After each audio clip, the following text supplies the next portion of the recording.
بسم الله الرحمن الرحيم. الحمد لله رب العالمين، والصلاة والسلام على سيد المرسلين وعلى آله وأصحابه أجمعين. أما بعد فأعوذ بالله من الشيطان الرجيم. بسم الله الرحمن الرحيم. فلما قضى موسى الأجل وسار بأهله آنس من جانب الطور نارا قال لأهلهم آنست نارا لعلي آتيكم منها بخبر أو جذوة من النار لعلكم تصطلون. صدق الله العظيم. سیدنا موسیٰ علیہ السلام جب مدین کے جو بزرگ تھے، شیخ مدین جو تھے، انہوں نے کہا آپ میرے پاس 8 سال رہے، اگر 10 سال رہیں گے تو یہ فَإِنْ أَتْمَمْتَ عَشْرًا فَمِنْ عِنْدِكَ، تو یہ بہت اچھا ہے۔ موسیٰ علیہ السلام 10 سال وہاں رہے۔ 10 سال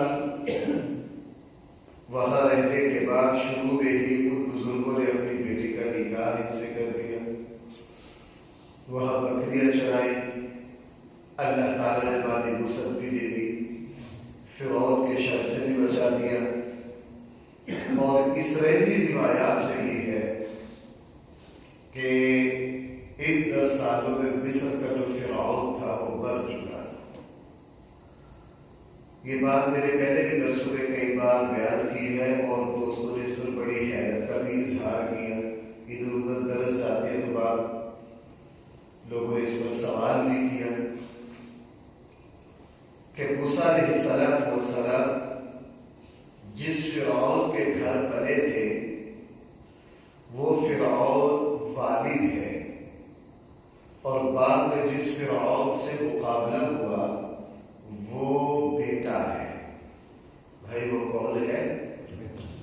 عقل بھی اس کو مانتی ہے، اس لیے کہ موسیٰ علیہ السلام اب پیدا ہوئے تو جس فرعون کے گھر رہ رہے ہیں تو موسیٰ علیہ السلام کا بچپن گزرا، موسیٰ علیہ السلام کی جوانی گزری، موسیٰ علیہ السلام 40 سال پر پہنچے، 40 سال کے بعد جا کے نبوت ملی، تو وہ پہلے والا فرعون ابھی تک یہی بیٹھا ہے کہ ایک بچہ پیدا ہونے سے پہلے سے اس کی حکومت ہے، اور وہ بار بار بچے قتل کروا رہا ہے کہ وہ شخص پیدا نہ ہو، وہ بچہ پیدا نہ ہو۔ اب ظاہر ہے اس سے پتہ چلا کہ موسیٰ علیہ السلام کے پیدا ہونے سے پہلے فرعون اپنی ادھیڑ عمر میں تھا، اپنے عروج میں تھا۔ موسیٰ علیہ السلام کے پیدا ہونے سے پہلے ہی اس کی حکومت تھی۔ بچہ پیدا ہوا، پیچھے تفصیل آپ قرآن میں جگہ جگہ، پھر یہ بچہ اس کے دربار میں اللہ تعالیٰ نے قدرت خاصہ سے پہنچایا۔ کیوں جی ایسا ہے یا نہیں؟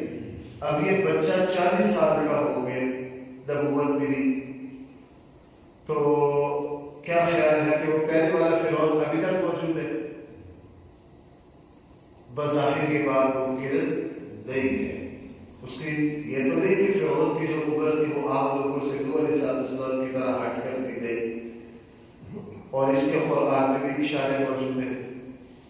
سورۃ الشعراء کے دوسرے رکوع میں جس وقت فرعون کے پاس نبی بن کر موسیٰ علیہ السلام گئے تو فرعون نے یہ نہیں کہا تو وہی نہیں جس کو میں نے پالا ہے، یہ نہیں کہا، صرف اتنا کہا أَلَمْ نُرَبِّكَ فِينَا وَلِيدًا، کیا تیری ہمارے گھروں میں پرورش نہیں ہوئی؟ تو چھوٹا بچہ تھا۔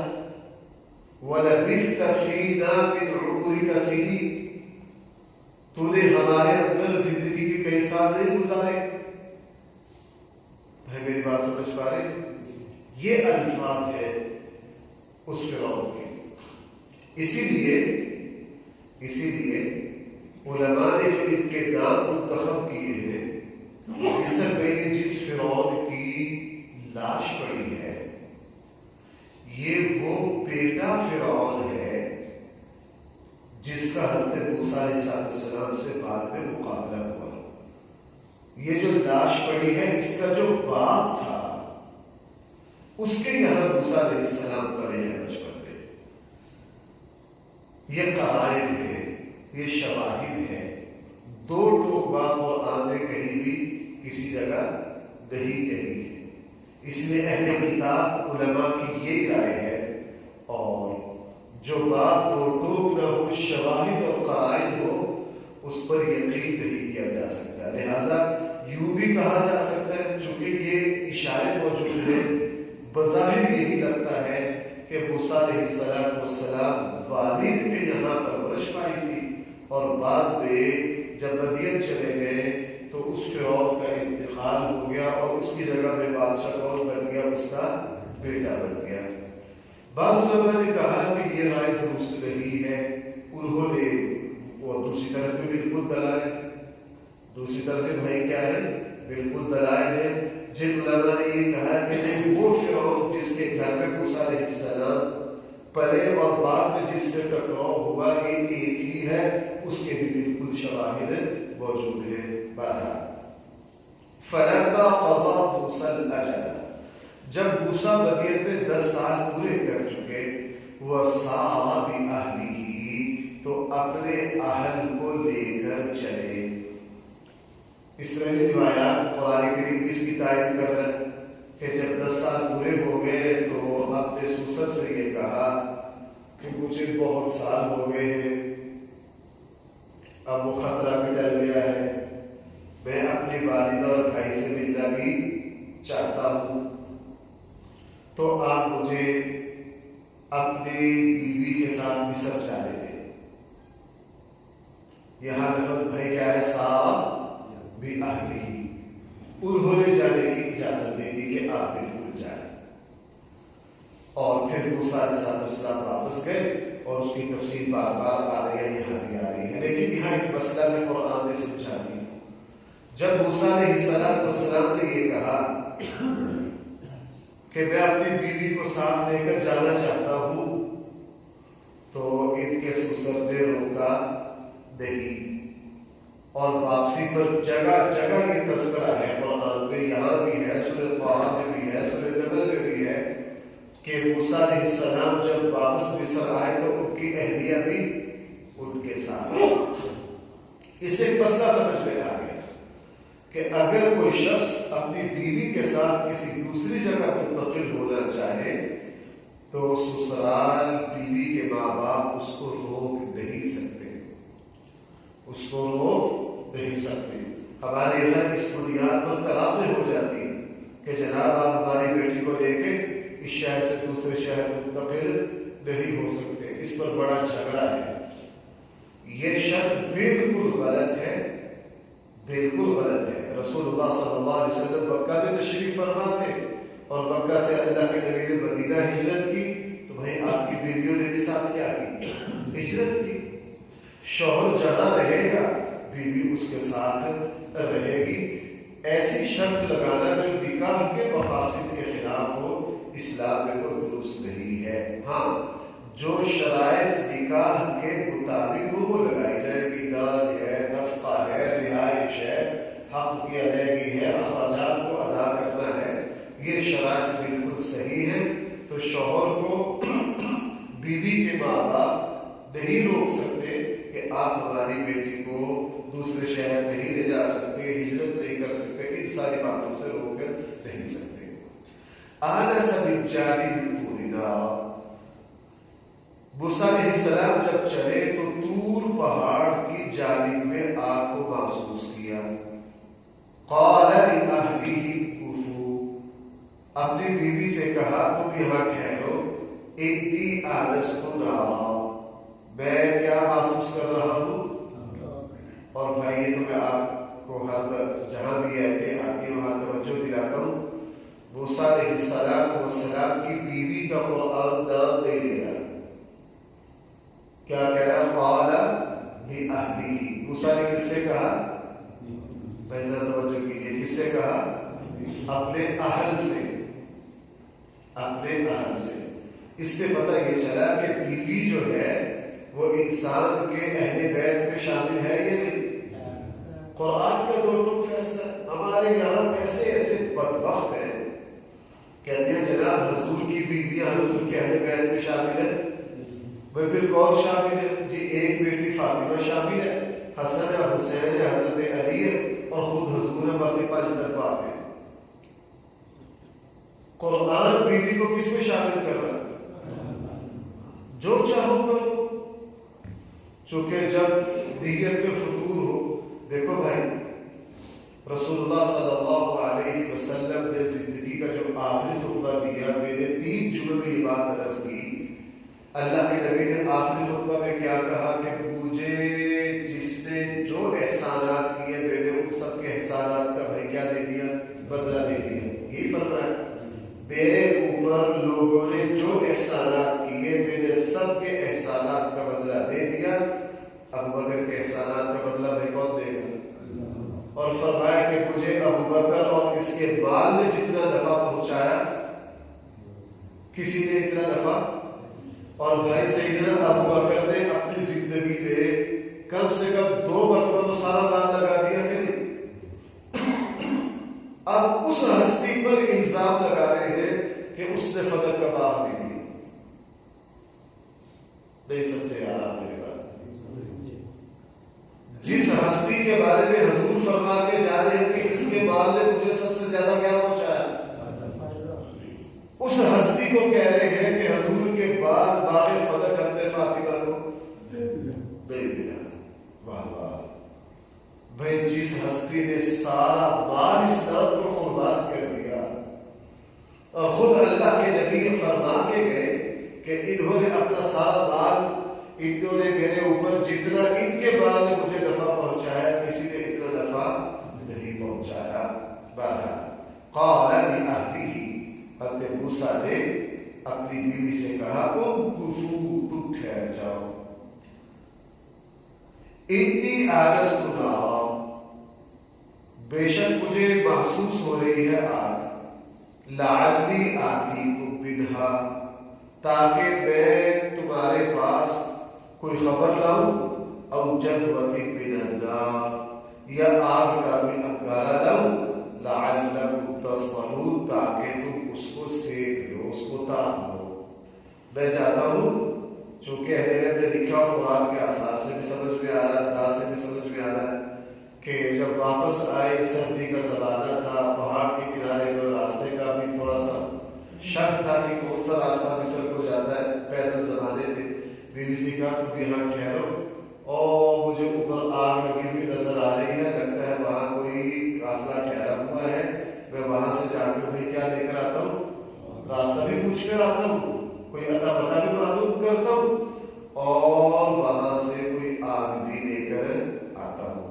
فلما اتاها دودیا، جب موسیٰ آئے اس آگ کے پاس، دودیا من شاط الوادی الایمن، آواز دی گئی وادی کی دائیں جانب سے، فی البقعۃ المبارکۃ من الشجرہ، ایک مبارک زمین کے ٹکڑا سے، درخت کے اندر سے.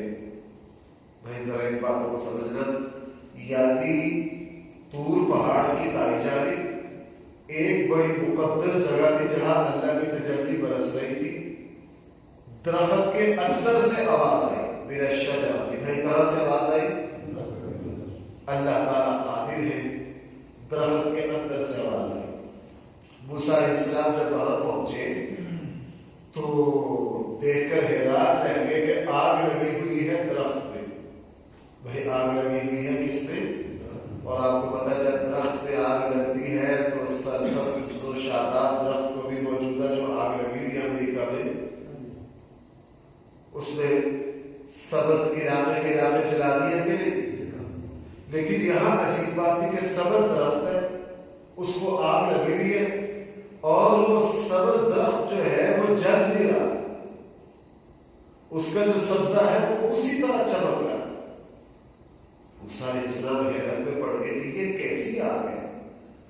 اور مفسرین نے فرمایا کہ اس آگ کو جب موسیٰ علیہ السلام نے دیکھا تو حیرت زدہ ہو گئی. اس آگ میں تو دھواں ہی کوئی نہیں ہے.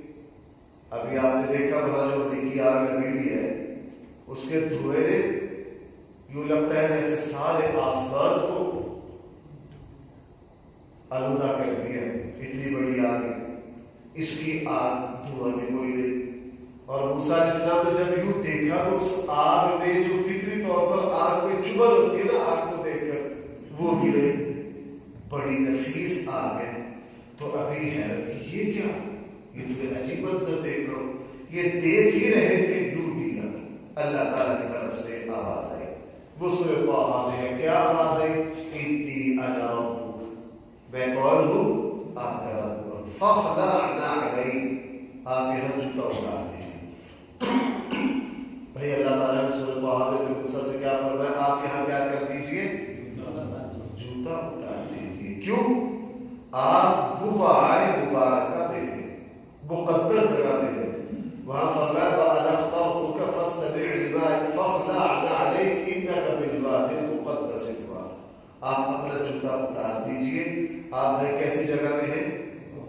اب یہاں سے ایک مسئلہ سمجھ میں آ گیا کہ جہاں اللہ کی تجلیات ہو وہاں جوتا پہن کر نہیں جا سکتے، وہاں جوتا پہن کر نہیں جا سکتے۔ اس لیے جو مسجد ہے یہاں اللہ کی تجلیات ہے، مسجد کے اندر جوتا پہن کر۔ تو سب سے زیادہ تجلیات میں کہاں ہے؟ بیت اللہ شریف میں۔ سب سے زیادہ تجلیات کہاں ہے؟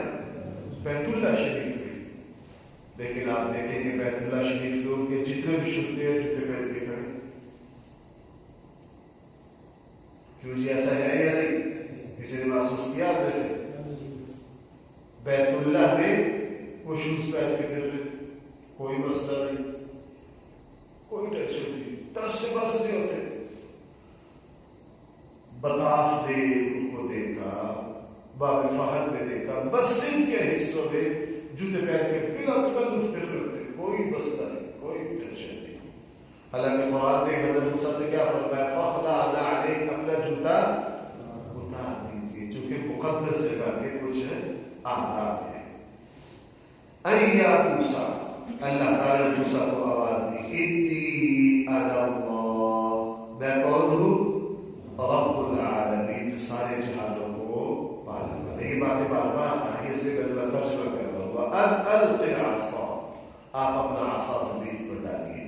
فَلَمَّا رَآهَا لَمْ تَزِغْ، پھر جب دیکھا موسیٰ نے اس عصا کو، تہتز، وہ تو حرکت لگ گیا کرنے، کَأَنَّهَا جَانٌ، جیسے سانپ ہے، وَلَّا مُدْبِرًا، الٹے منہ بھاگے، وَلَمْ يُعَقِّبْ، پیچھے مڑ کے بھی دیکھا۔ یا موسیٰ، اللہ نے آواز دی، ہے موسیٰ اقبل، آگے بڑھو، وَلَا تَخَفْ، ڈرنا، إِنَّكَ مِنَ الْآمِنِينَ، بے شک تو امن دیے ہوئے میں سے ہے، تو سانپ سے ڈر لے۔ اسلک یدک فی جیبک، تو اپنا ہاتھ اپنے گریبان میں بھی ڈال، تخرج بیضاء من غیر سوء، وہ نکلے گا سفید ہیرے کی طرح چمکتا ہوا بغیر بیماری کے۔ وَاصْبُبْ إِلَيْكَ جَنَاحَكَ مِنَ الرَّهْبِ، اور اپنے ہاتھوں کو یوں ملا، بھائی دیکھ رہے میری طرف، جب تجھے ڈر لگے نا تو تو اپنے ہاتھوں کو یوں ملا لینا، تو اپنے ہاتھوں کو کیا کر لینا؟ یوں ملا لینا، ہم تیرے ڈر کو وہاں کیا کر دیں گے؟ ختم کر دیں گے۔ فرمایا نے فَذَلِكَ بُرْهَانَانِ مِن رَبِّكَ، یہ تیرے رب کی طرف سے تجھے ملنے والے دلائل ہیں، إِلَى فِرْعَوْنَ، ان کو لے کر کس کے پاس جا؟ فرعون کے پاس، وَمَلَئِهِ، اور اس کے چودھریوں کے پاس جا، إِنَّهُمْ كَانُوا قَوْمًا فَاسِقِينَ، بے شک وہ سارے کے سارے فاسق لوگ بن گئے ہیں، ان کو جا کے سمجھا۔ اب جب یہ ڈیوٹی لگی تو موسیٰ علیہ السلام نے سب سے پہلے اپنے ڈر کا ذکر کیا، قال رب انی قتلت منهم نفسا، اے میرے اللہ، میں نے ان میں سے ایک شخص کو کیا کر دیا؟ قتل کر دیا۔ فاخاف ان یقتلون، میں ڈرتا ہوں کہ وہ مجھے کیا کر دیں گے۔ میں پیچھے بتا چکا ہوں یہ تبھی ڈر ہے کہ بھائی ہر کسی کو ہوتا ہے، یہ نبوت کے خلاف، بھائی میری بات سننا ذرا، یہ نبوت کے خلاف جاوید الحمدی ہے نا، رسول اللہ صلی اللہ علیہ وسلم جب غار حرا سے آئے تو تھوڑا خوف تھا، کہ میں اکیلا اتنی بڑی قوم کا مقابلہ کس طرح کروں، میں نبوت کی اتنی بڑی ذمہ داریوں کو کیسے ادا کروں گا۔ بھائی سیرت کی تمام کتابوں میں، حدیث کی تمام کتابوں میں موجود ہے یہ نہیں۔ اب آپ بھی صاحب کہتے ہیں کہ افسانہ یہ سب جھوٹ ہے، دھڑکنے سے کہہ دیتے بھائی یہ سارا کیا ہے، یہ جھوٹ ہے۔ جی نبی بھی ایسے کبھی ڈرتے یا موسیٰ علیہ السلام کیا کرے قرآن میں، اب قرآن میں انکار کرو۔